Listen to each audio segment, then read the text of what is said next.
ایک چھوٹا سا سوال پوچھنا تھا. تمہیں یقیناً عجیب لگے گا لیکن تم مجھے ویسے ہی دیکھتی ہو جیسے میں. زعیم نے پوچھا تھا. مطلب؟ ناز نے سوال کیا تھا. ناز، کیا تم مجھے اجازت دو گی کہ آنے والی زندگی میں جب بھی تمہیں ضرورت پڑے میں ان ہیری پوٹر گلاسز کو صاف کر سکوں؟ زعیم نے سوال کیا تھا. یہ کیسا مذاق ہے؟ ناز نے پوچھا. تم میرے جذبات کو مذاق سمجھتی ہو ناز؟ کیا تم نے فیل نہیں کیا ہم جب اکٹھے ہوتے ہیں تو خاموشی بھی بے تکی نہیں ہوتی؟ زعیم نے کہا تھا. مگر میں نے تمہیں کبھی ایسی امید نہیں دلائی، ناز نے کہا. تو کیا اب ایسا نہیں ہو سکتا؟ زعیم نے پوچھا.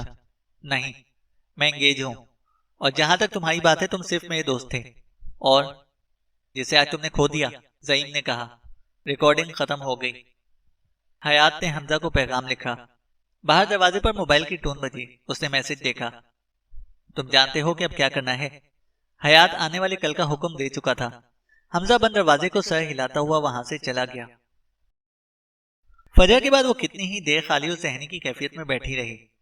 کچھ سوچتے ہوئے اس نے مختلف انداز میں الماری سے ایک اردو ناول نکالا. کوئی معمولی اردو ناول نہیں تھا، بلکہ وہ خود اذیتی کا طریقہ تھا. کتاب کھول کر پہلے صفحے پر لکھی سطر پر ہاتھ پھیرا. ایک چشماٹو کے نام، زعیم ٹیپو کا پہلا تحفہ. اس کے وہم و گمان میں بھی نہ تھا کہ وہ اسفند شمائلہ والا ناول کسی دن اپنے بستر پر بیٹھ کر مکمل توجہ کے ساتھ پڑھے گی. یہ اس کی اپنی کسی کوشش تھی حقیقت سے کٹنے کی. سائڈ ٹیبل پر دھرے جاسوسی اور سیریل کلرز والی کتابیں سہم کر اس رومانی اردو ناول کو دیکھ رہے تھے. زماں مکان سے کٹے وہ ایک ہی نشست میں 300 صفحات کا ناول ختم کر کے اٹھی. اتنا برا بھی نہیں تھا. ٹھک سے کتاب بند کر کے اس نے گھڑی دیکھی اور تیار ہو کر نچلی منزل پر آ گئی. آج پراٹھوں کی خستگی نے اسے منایا، نہ ہی گرم چائے اس کے غم کا مداوع کر سکی. وہ خالی خالی نظروں سے سب کو دیکھے گئی، بند کانوں سے سنتی گئی. ناز کو بتایا حوالدار صاحب پہنچ رہے ہیں دوپہر میں. ابو امی کو کہہ رہے تھے. ارے ہاں، یاسین نے رات کو فون کیا تھا. تم جلدی سو گئی تھی، یاد نہیں رہا بتانا. یہ فقط اطلاع نہیں تھی، ناز کے لیے زندگی کی نوید تھی. آج کی تاریخ میں پہنچیں گے؟ بے صبری سے ناز نے پوچھا. ہاں، امی نے کہا، اور اس کی زرد پر پڑتی رنگت میں سکون اتر گیا. وہ بہتر محسوس کر رہی تھی، لیکن یہ سکون عارضی تھا. جینز پر جامنی گھٹنوں تک آتا فراک پہنے وہ بس اسٹاپ پر کھڑی تھی. نیم گھنگریالے بال آنچل میں چھپے تھے. اس کی کشادہ پیشانی واضح تھی. سڑک پر درختوں کی قطار سر اٹھائے خوشگوار موسم سے لطف اندوز ہو رہی تھی. وہ گھر جانے کے لیے بے قرار تھی. 10-12 سال کا ایک پٹھان بچہ ہاتھ میں بڑا سا مونگ پھلیوں کا تش سنبھالے اس کے قریب کھڑا ہو گیا. باجی، مونگ پھلی لے گا؟ بیتی ناک کو اندر کھینچتے اس نے پوچھا. ایک پیکٹ دے دو. پینٹ کی جیبیں کھنگالے وہ خالی تھیں. اسے بیگ اتارنا پڑا. کندھوں سے بیگ اتار کر اس نے والیٹ نکالا. ایک ہاتھ میں مونگ پھلی کا پیکٹ پکڑے دوسرے سے وہ 50 کا نوٹ ڈھونڈ رہی تھی. اس نے بچے کی طرف نوٹ بڑھایا. 10-12 سال کا متکوک بچہ تشت پھینک کر ناز کا بٹوا جھپٹ کر اڑن چھو ہو گیا. ناز ہکا بکا سی اسے بھاگتے دیکھ رہی تھی. کرنٹ کھا کر بینچ پر سے بھاگتی وہ ٹریفک کو خاتے میں لائے بنا کندھوں پر بیگ ڈالے وہ اس کے پیچھے بھاگنے لگی. بچہ بھاگتا ہوا ایک گلی میں گھس گیا. تعاقب کرتی ناز گلی میں داخل ہوئی. پٹھان بچہ گلی کے بند سرے پر تذبذب میں کھڑا تھا. ناز گھٹنوں پر ہاتھ رکھے سانس برابر کرنے لگی. والیٹ واپس کر دو، میں تمہیں کچھ نہیں کہوں گی، ناز نے کہا. ناز نپے تلے قدم اٹھاتی اس کی جانب بڑھی. فاصلہ سمٹنے لگا تو بچے نے بٹوا زمین پر پھینک دیا. ناز اٹھانے کے لیے جھکی کہ پیچھے سے کسی نے دھکا دیا. وہ منہ کے بل زمین پر گری. ایک آہ خارج ہوئی. کپڑوں پر گرد لگ گئی. اس نے گردن موڑ کر دیکھا. ایک نیم سفید رومال اس کی ناک پر دبایا گیا. اس نے سانس روک لی اور کتنے ہی ہاتھ پاؤں مارے مگر بے سود. اس کی پھولی سانسوں نے بغاوت کی. آنکھوں میں اندھیرا چھانے لگا. جدوجہد رک گئی. وہ آڑی تیرچھی گلی میں گری تھی. نیم غنودگی میں 2 آدمیوں نے اسے اٹھا کر چھوٹی سی وین میں پھینکا. دروازے سے سر ٹکرایا تو رہے سے حواس بھی معدوم ہوتے چلے گئے. اس نے آنکھیں کھولنے کی کوشش کی. سر بھاری ہو رہا تھا. بند آنکھوں کے ساتھ اس نے محسوس کیا کہ وہ کسی سخت چیز پر تھی. زمین تھی.